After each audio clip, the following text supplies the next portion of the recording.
Good evening, everyone. Welcome to today's webinar on exploring Alberta's nuclear future. My name is Neil Chelland. I'm an Assistant Deputy Minister with the Ministry of Affordability and Utilities, and I'll be helping to guide us through the session today. This webinar is intended to provide a high-level overview of Alberta's nuclear engagement and to provide information about nuclear power facilities. Following a few presentations, we'll have a session for questions and answers. As you'll hear, our discussion with you is one component of the overall conversation we're having across the province. Other conversations are ongoing with municipalities, Indigenous groups, and with industry. Throughout this process, we want to hear from as many people as possible. What do you think we should be considering relating to potential nuclear power industry moving into our jurisdiction? There are a few housekeeping notes about our session today. The session is being recorded and we'll be making it available online so anyone who can't be here live can still access the information that's shared. All participants are muted to ensure the audio quality remains high. But please, at the bottom of your screen, you'll see a Q&A function, and we encourage you to submit your questions at any time. We'll be reviewing these questions and addressing them during the dedicated Q&A segment that's towards the end. Now, before we begin our session, I'd like to recognize that we're collectively meeting on land that is home to 48 provincially recognized First Nations, 8 Métis settlements, and other Métis community and organizations who share a long-standing relationship and history with the land. I'd like to pay respect to all Indigenous people, regardless of where you're joining us from today. I invite you to take a moment to consider your relationship with the Indigenous peoples in your area and steps towards reconciliation, which includes the safekeeping of this land and respect for all people that we share it with. Thank you. Now, we're honored to have a number of guest speakers and experts with us today. I'd like to acknowledge that we have the Parliamentary Secretary and Member of Legislative Assembly, Chantal with us, and she's leading this engagement and will share opening remarks shortly. Professor Jason Donev from the University of Calgary, sorry, that was a problematic, who will provide a nuclear 101 for us to help ensure we have a shared and factual understanding of the nuclear industry. Members of the Alberta Nuclear Engagement Advisory Panel are also with us, and they'll be introduced shortly. And we have experts from the Canadian Nuclear Safety Commission, the Nuclear Waste Management Organization, and Alberta Environment and Protected Areas to help out with any questions that you may have. So thank you all to all of our guests. We appreciate you lending your expertise to this critical conversation. And without further ado, I'm happy to turn the virtual floor over to Parliamentary Secretary MLA Chantal to provide an overview on why Alberta is exploring nuclear energy and how this engagement is unfolding. Thank you so much, Neil, and very good evening to everyone. I'm pleased to kick off what I know is going to be a great session this evening on the future of nuclear energy in Alberta, and it's so important for our government to have opportunities like this to connect directly with Albertans and communities and hear what you have to say about the future of energy in our province. And I truly appreciate you being here and taking time out of your very busy schedules, especially as we enter the Christmas season, and to take the time to learn about the potential of nuclear energy in the province. So today we're going to explore what nuclear energy could look like in Alberta, facts about industry, how nuclear could benefit Albertans and our economy. But we're also going to talk about challenges, risks, and steps to manage them if Albertans decide we should move forward. So nuclear energy offers the opportunity to diversify our energy resources in a world that's becoming increasingly reliant on electricity. And that's the reality our province faces. We need to make sure that we're ready to meet growing electricity demands. It's a really exciting time to be exploring this technology because we're on the cusp of this technological revolution. And not only is energy security more important than ever, but we're seeing AI play a larger and larger role in our everyday lives. And both factors are going to play a significant role in the increased demand for electricity. So nuclear energy is a viable solution to help us meet our growing needs. It can power our homes and offices, keep us warm through our lovely Alberta winters, and can ensure reliable electricity that can fuel our growing economy. So with nuclear, we would have a source of energy capable of providing that reliable baseload electricity 24/7, regardless of the weather, while helping the government meet their emissions reduction goals. Natural gas electricity will continue to play a critical role in powering Alberta's grid into the future. However, if nuclear energy is paired with our existing energy resources, including our abundant and highly efficient natural gas power plants, we could strengthen both our grid and energy security for many years to come. So, beyond these potential benefits, nuclear energy also presents a chance to unlock more of Alberta's incredible economic potential. New industry means good paying jobs, means more opportunities for people and businesses across the province. And we certainly appreciate that this is all new territory for Alberta, and we're going to learn about a lot of that this evening. And we're not walking this path alone. Canada's nuclear power industry has been operating successfully for well over half a century. And within Canada, there's a wealth of knowledge and experience to draw on as we explore this technology. Some of those experts are with us tonight, and I thank them for their time.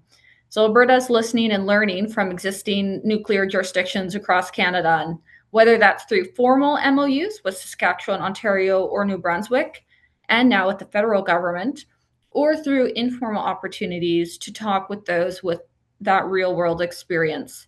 We've had the opportunity to hear about both the successes and challenges that can help us make informed decisions about nuclear energy. We're also working with a range of federal organizations that have the expertise to manage nuclear energy, and we'll hear from some of those tonight. Organizations like the Canadian Nuclear Safety Commission and the Nuclear Waste Management Organization, who can provide evidence-based information on nuclear safety and waste management. And these experts and resources, they give us the confidence that if Alberta chooses to pursue nuclear energy, we can do so in a way that ensures safety and reliability and sustainability. So it's not just external information, sources and relationships that matter. It's also incredibly vital to hear perspectives and cultivate relationships within our province. So in August, the government launched a province-wide public engagement to hear from Albertans, Indigenous communities, organizations, and stakeholders to gather all their thoughts on nuclear energy. And for those who may not be aware, I serve as chair of Alberta's Nuclear Engagement and Advisory Panel.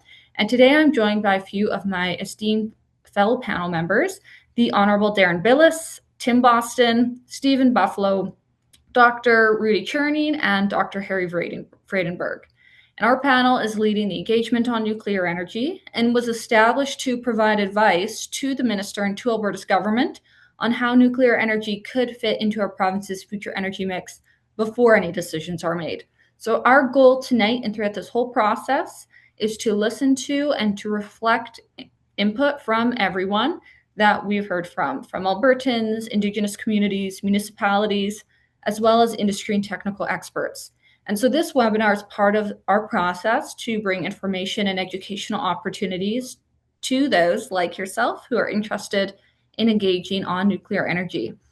And although this webinar is primarily aimed at providing information based on previous input that we've gathered, there will be opportunities ahead to gather your input and perspectives. And I know we're going to have some great conversations later in this call as well. And your feedback is going to help us understand opportunities, risks, and local priorities, and will all directly inform our recommendations to the province. So Alberta's government is using several distinct methods to gather feedback, and this slide just shows how these engagement activities are organized. And so there's three key phases that define the engagement, and that'll carry on into 2026. So the first phase of the engagement started this past summer, and that included gathering input from people across the province about what their interests were, their questions, and their concerns related to nuclear energy. You might have also participated in that survey and answered some of those questions. And if you did, thank you for that. That's helped us set up events and webinars like today. And the goal there was to understand what were the issues that matter most? What are the topics that you feel Alberta's government should address as it considers the future of nuclear energy in the province? So we launched that online public survey and a request for information from stakeholders in late August, and they both closed on October 25th. And we had more than 4,650 online surveys that were completed, and about 40 organizations provided a response to the RFI. So thank you again to everyone who participated in either one of those processes. So the next phase of the engagement, you can see we're where the red arrow is. So next phase going forward, it's going to focus on sharing information on nuclear topics that were identified in that first phase. And we're going to be engaging further to understand perspectives on how Alberta could approach the possibility of enabling a nuclear industry in the province. So what have we heard so far? So there's a lot of interest in nuclear energy and in an industry potentially in the province, what it could mean for the reliability of our power grid, job creation, new training opportunities for Albertans. And we did hear some anticipated concerns about safety and the potential impact of nuclear facilities on health and the environment. And questions were also raised on long-term plans for nuclear waste storage and management, as well as how projects would be regulated in Alberta and how communities could be involved. And of course, as Parliamentary Secretary for Affordability and Utilities, I also need to mention specifically that we heard questions about how nuclear projects could potentially impact transmission costs and power bills. And some of these topics we'll be discussing tonight. So we remain open and interested in hearing if you share these concerns or if there are others that you may have. And I already see that people have discovered the Q&A function on this webinar. That's excellent. Please send us in your questions. So this brings us to our next steps of the overall engagement. So we want to make sure that every Albertan has the chance to participate in the engagement process. So if you know someone who's missed today's session, please let them know that there's more engagement to come. And we are going to have an in-depth session on nuclear safety and waste management that is going to be held on January the 16th from 10:30 a.m. until noon. And so we'll dive into those topics in a more technical sense, if that's something that interests you. The panel and I will also be engaging directly with Albertans, Indigenous communities, and municipalities virtually, similar to today, as well as in person throughout the early part of next year. And so I encourage everyone to stay up to date on the nuclear energy engagement process by visiting www.alberta.ca/nuclear-energy-engagement. Of course, that's a mouthful. I find I can Google nuclear energy Alberta, and it's the first link that pops up, although that's probably my algorithm. So all of these engagement activities are going to feed into a single What We Heard report, and that will inform the panel's advice to Alberta's government.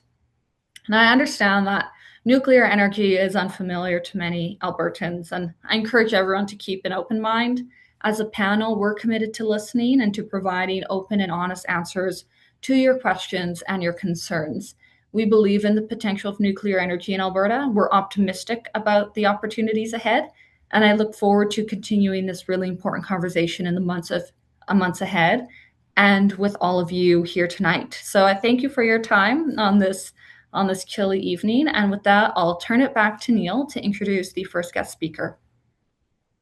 Thank you, MLA de Jong. And I'll echo, we do see that some folks are providing some questions. That's great. If you've just joined us, there's a Q&A function at the bottom of the screen, and we will look to answer those questions here shortly. But before we do that, it's my pleasure to introduce Professor Jason Donev, who's going to present Nuclear 101. Professor Donev's talk will provide foundational knowledge about nuclear energy, its principles, and its relevance to Alberta's future.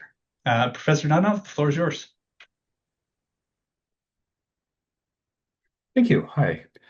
Thank you for having me. It's a pleasure to be here. I'm quite passionate about nuclear power and quite passionate talking about nuclear power, partially because Canada is a world leader in nuclear science and technology. Quite a while ago, I got quoted as saying, I don't think this idea was originally mine, but the quote got attributed to me, so I like using it.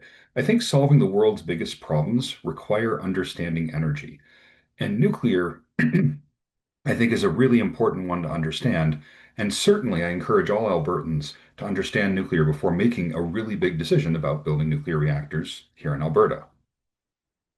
So to give you a quick overview of what we're going to be talking about for the next 25 to 30 minutes, I'm going to start with a little bit on Canada's nuclear science and technology sector. While it's not much here in Alberta, we do a fair amount of it here in Canada, and we're really world class.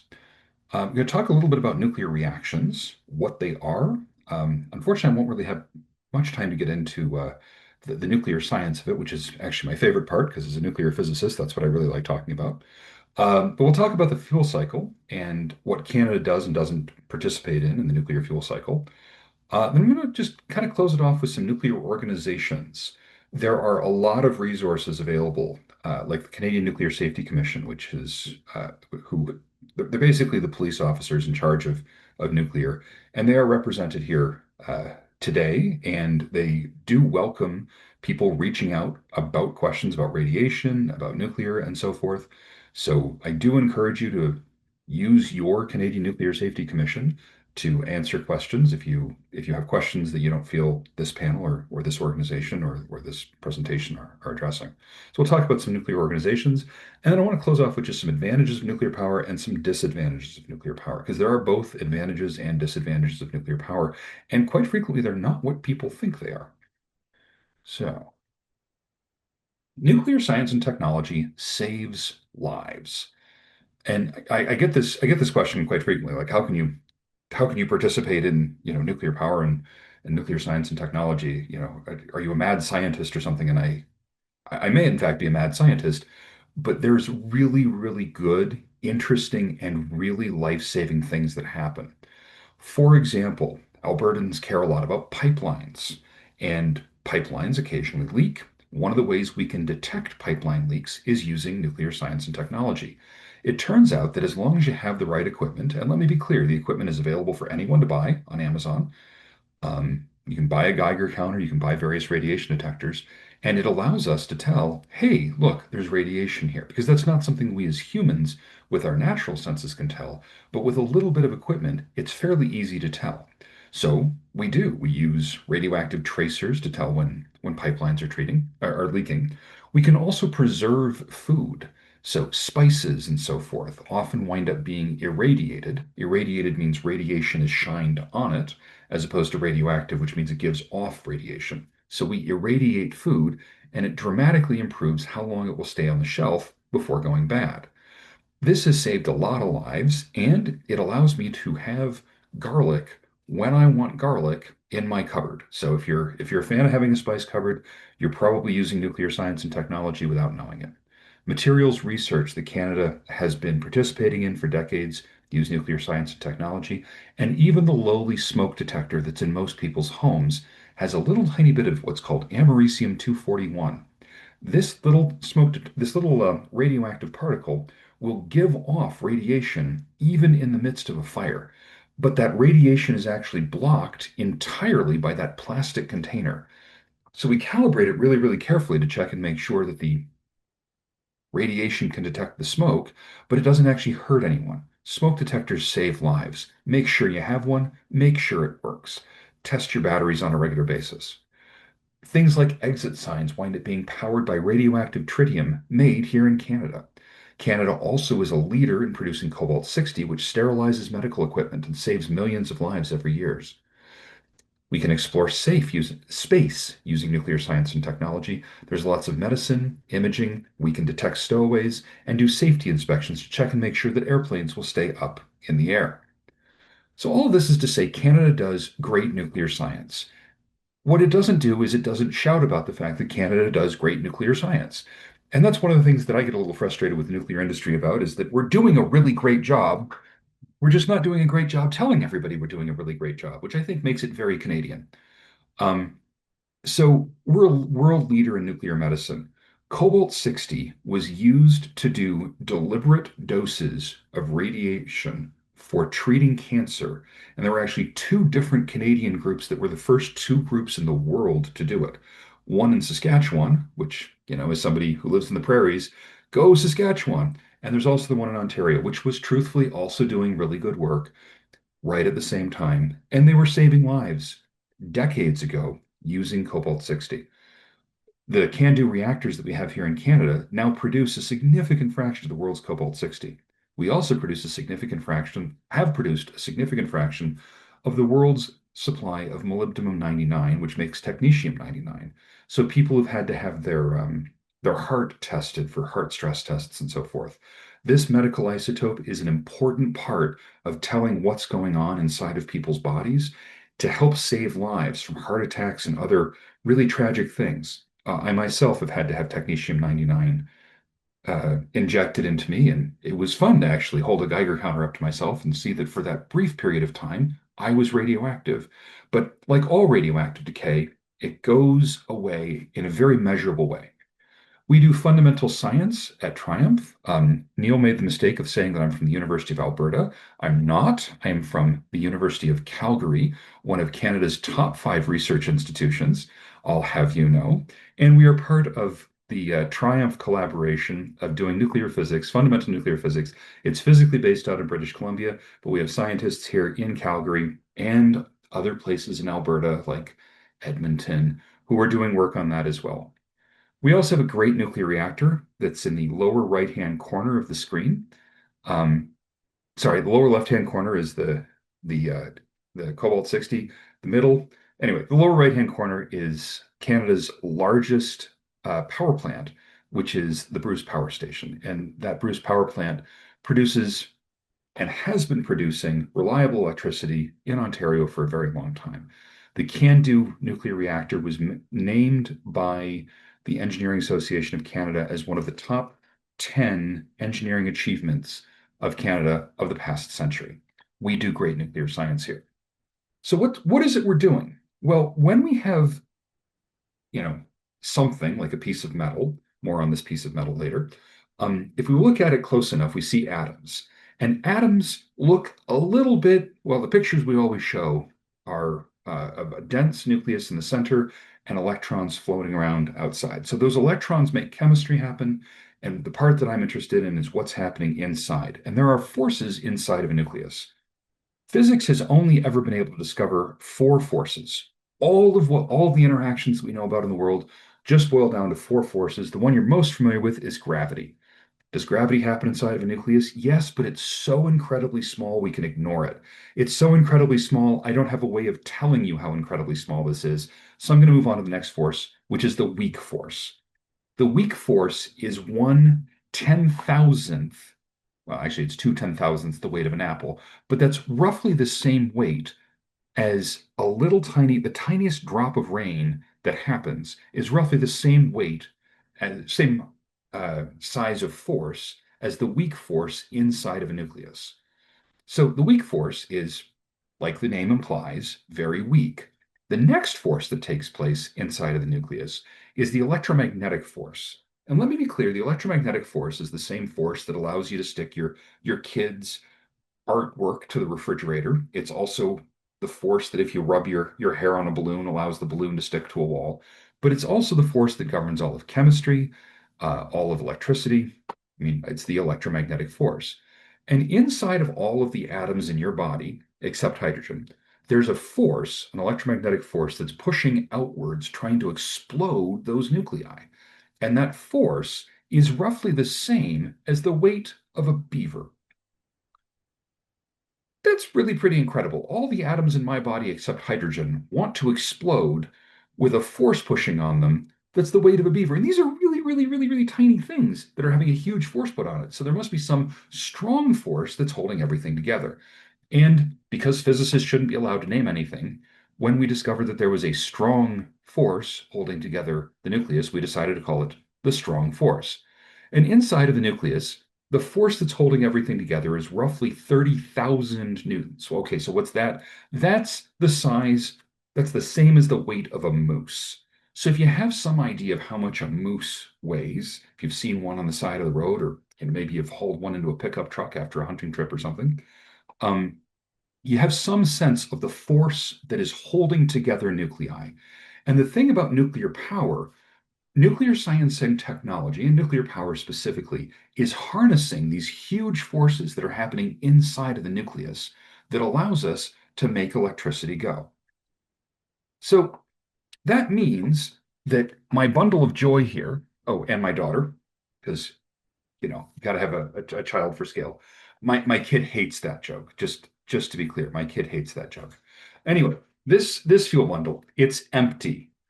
In a previous session, there was some question as to why I was allowing my child to play with radioactive material. I don't. It's empty. It's still empty, okay? It'd be a lot heavier if it wasn't empty. This fuel bundle, which is roughly the size of a fireplace log or a rolled up yoga mat, is enough fuel to power an Albertan home, a family of four, for 200 years. So what's inside of that are these little tiny fuel pellets. And these fuel pellets are roughly the size of the end of your pinky finger, or if you prefer, the size of a gummy bear. And if you stack three of them on top of each other, like so, they make the same size and shape as a AA battery.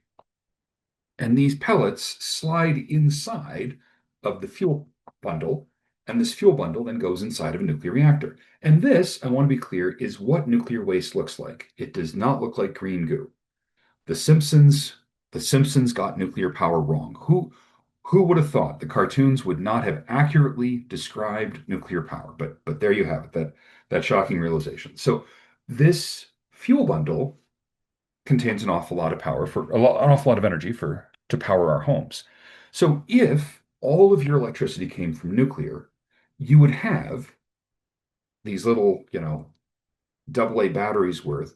Well, it turns out it only takes three of these AA battery stacks, so roughly 9 fuel pellets, to power you for a year. And over the course of your entire life, if all of your electricity came from nuclear, your waste would fit inside of a soda can. Okay? So what's going on? Well, the most famous equation, and I promise the only equation I'm going to subject you to this evening, is E equals delta mc squared, or you might just know it as E equals mc squared. The delta just means change in. So E equals mc squared. C is the speed of light, and that's a huge number. It's 300 million meters per second. And then we square it, that makes, a really big number. So a very tiny change in mass leads to an awful lot of energy being released. So this is fusion. That's when you take two small nuclei and you put them together, making a larger nucleus. And that's so powerful, that's what powers the sun. Radioactive decay is when you have something that is in an unstable state, gives off a little bit of energy, and when it gives off that energy, it is actually losing a little tiny bit of mass. And the final one is the one we're going to be the most concerned about tonight, which is fission. You send in a neutron to a large nucleus, and the largest nucleus we can find is uranium. That winds up making it wiggle and jiggle and then fly apart and then send out more neutrons. So, as I said, we're specifically doing this with uranium, and uranium mining, more on that in a second, is where this all starts. We take that mining, and if we build one type of nuclear reactor, that uranium will have to be converted into what's called uranium hexafluoride, known as hex. It's a gas. We use that to separate out the uranium-235, the stuff that makes the nuclear reactor go, from the uranium-238, which is the more common type of uranium. And then eventually, you turn that back into uranium oxides. It's a ceramic. It looks an awful lot like this. This is actually just a little piece of steel cut to look like a fuel pellet. I do not actually have fuel pellets in my home. Um, you make your fuel bundle. The fuel bundle goes inside of that nuclear reactor. And once the fuel bundle is inside that nuclear reactor, it's there for 12, 18, maybe 24 months. And then it comes out and it's very radioactive. It is hot, both from the radioactive standpoint and from the kitchen stove standpoint. We then put that fuel underwater. Got a picture of that coming up. And then after a period of time, the spent nuclear fuel will be buried underground in a cavern that will safely hold that nuclear fuel forever. Okay, so that's the nuclear fuel cycle. So we start with uranium, which is an ore. It's coming from a rock in a hole in the ground. So this is me underground in a uranium mine, half a kilometer under the surface. And for those who are familiar with mining, I'm underground, I'm half a kilometer underground, and the ventilation is so strong you can feel a breeze in the mine half a kilometer underground. It is mind blowing how over engineered everything is in the nuclear sector.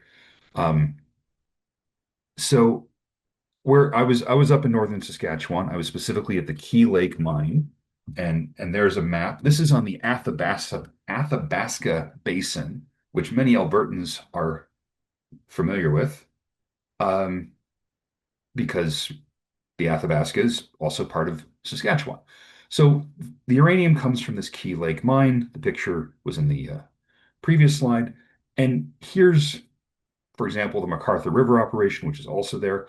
And this is the world's largest high-grade uranium mine. The reserves, 360 million pounds of uranium.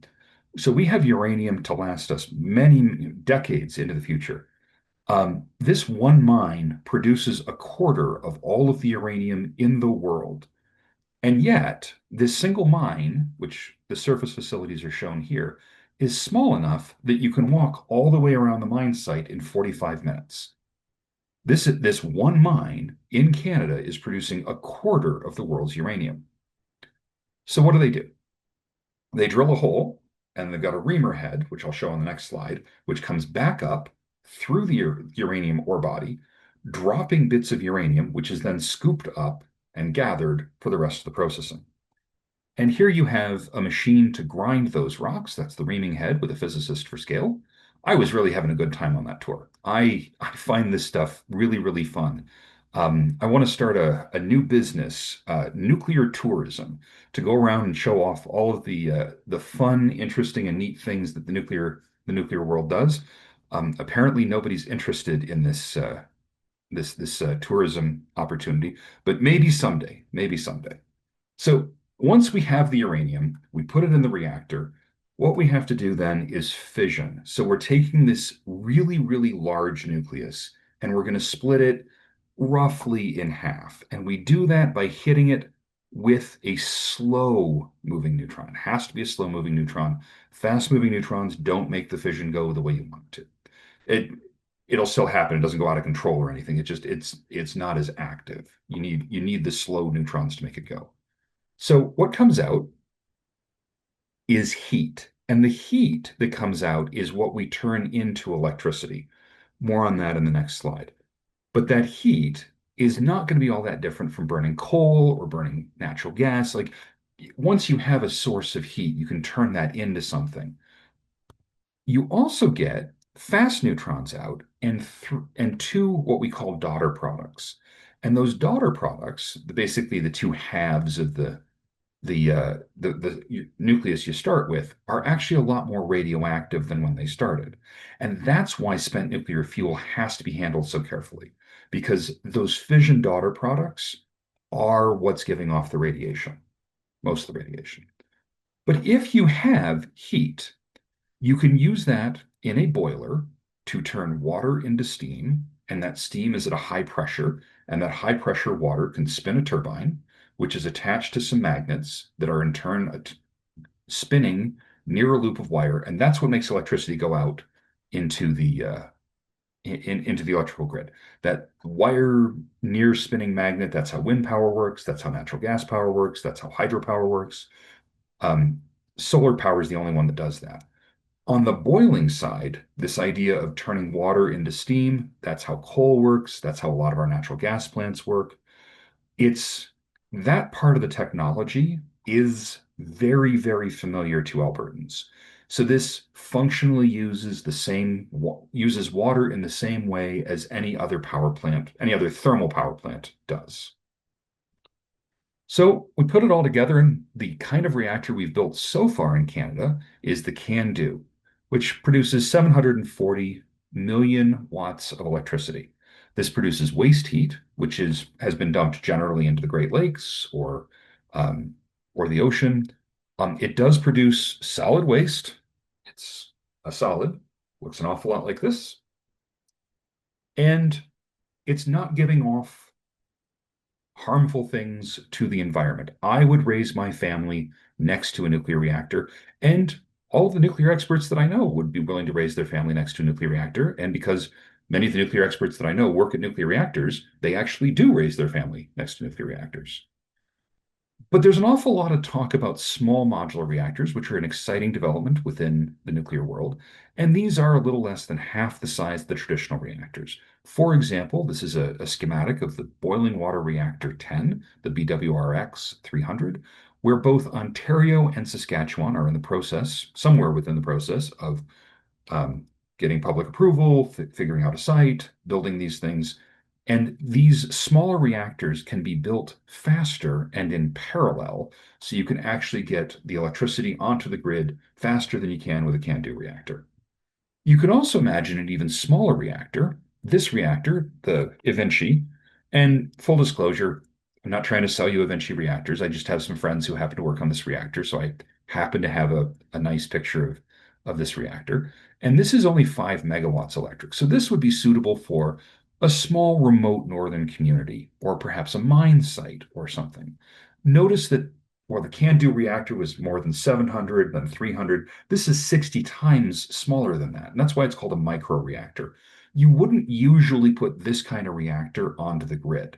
The 300 megawatt reactor is roughly the same size as a lot of the natural gas plants that we have here in Alberta.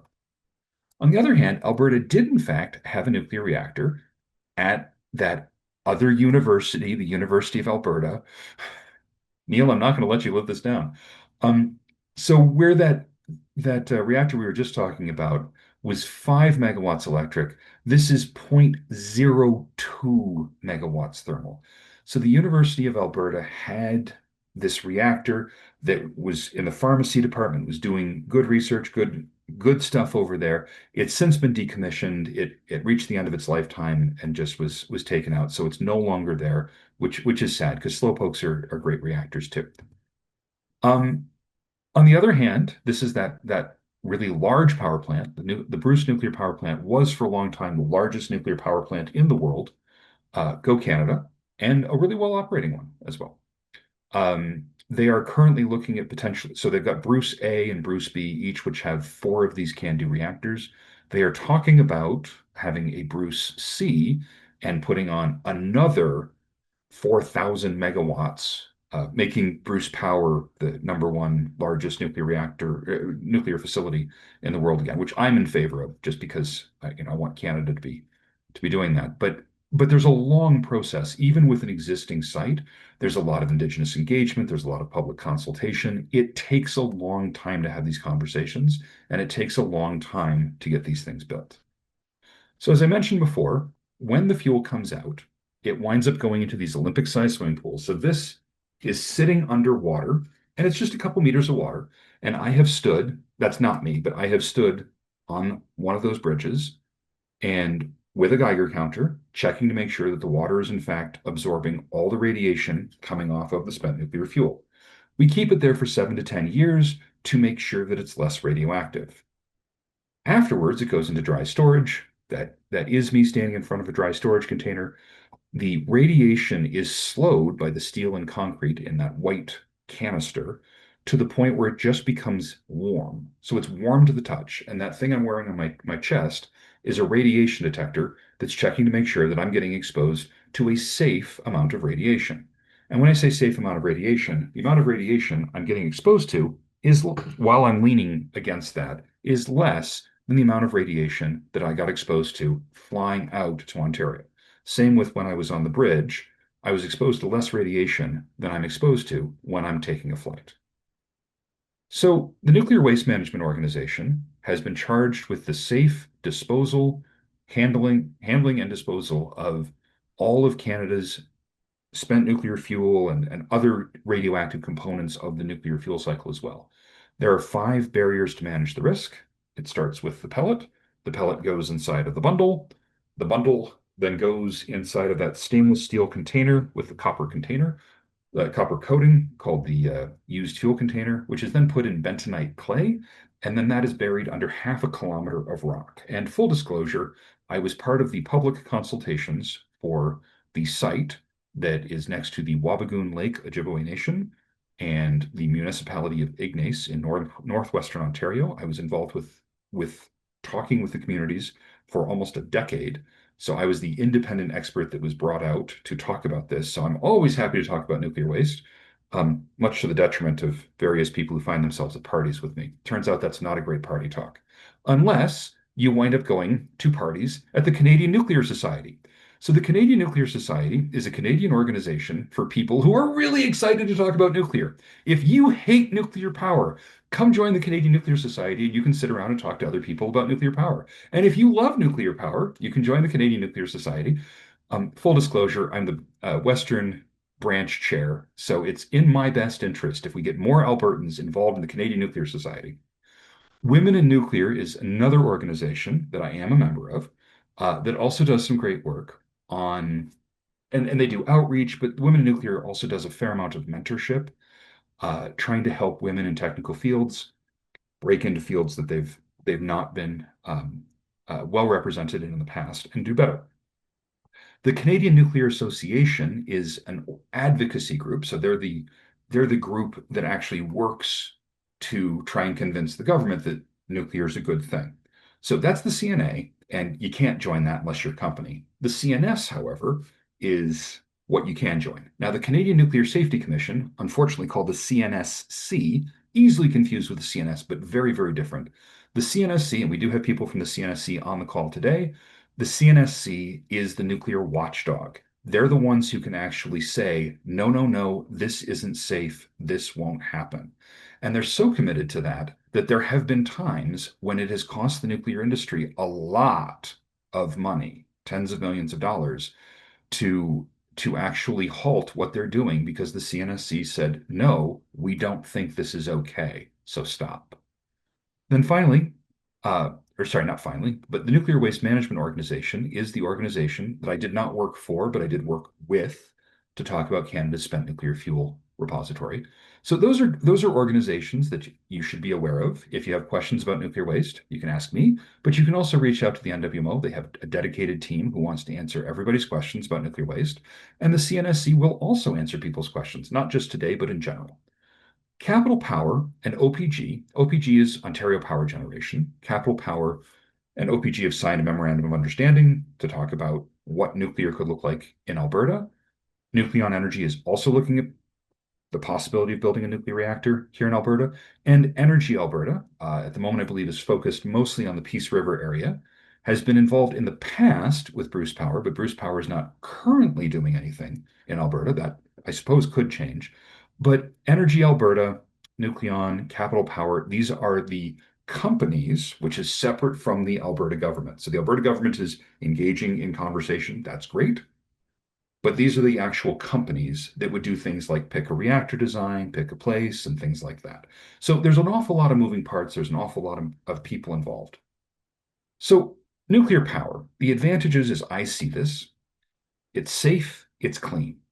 It's reliable, it's plentiful, it's carbon dioxide free to run it. There's some carbon dioxide to do the mining, there's some to do the building, but it's CO2 free in its operation, and it's very, very CO2 light in its life cycle. It is comparatively easy to handle the waste compared to the waste from a lot of the other things that we deal with. For example, the waste from the city of Calgary on a daily basis is more volume than the entire spent nuclear fuel of the entire Canadian nuclear history. But there's some disadvantages. It's very slow to build. In Alberta, we like to move fast. We're entrepreneurial. We like to actually have an idea and turn that idea into action. And with nuclear, that's difficult because it takes a long time. It's high technology. So that means you have to have very well-trained people. And I'm in conversation about how the University of Calgary can participate in training, but it wouldn't just be U of C. It would be SAIT, it would be NAIT, it'd be Red Deer Polytechnic. Like it's all the different places. Well-trained people work in the nuclear sector. The highest paid janitors in the world are the ones who work in a nuclear power plant. And I'm good with that. I like the idea of somebody who's working in a nuclear power plant knowing what they're doing. There's high upfront costs. It's expensive to do this. And the final thing is it terrifies people. And the problem with terror is that terror turns off our thinking. Fear can be very healthy.